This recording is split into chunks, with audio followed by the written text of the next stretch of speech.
ಜನ್ಮಕ್ಕೂ ನೂರಾರು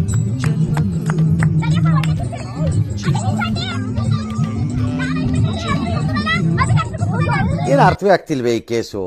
ಎಳೆ ಮಗು ಆಗಿದ್ದಿದ್ರೆ ಓಕೆ, ಏನಿದು ಏನೋ ಗೊತ್ತಾಗ್ತಿಲ್ಲಪ್ಪ, ಗೊತ್ತಿಲ್ಲ, ಈ ಅರ್ಥ ಆಗ್ತಿಲ್ಲ ನನಗೆ.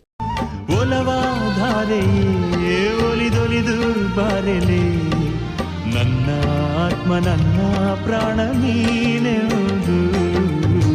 ನೂರು ಜನ್ಮಕ್ಕೂ ನೂರಾರು ಜನ್ಮಕ್ಕೂ ಒಲವಾಧಾರೆಯೇ ಒಲಿದೊಲಿದು ಬಾರೆಲೆ, ನನ್ನ ಆತ್ಮ ನನ್ನ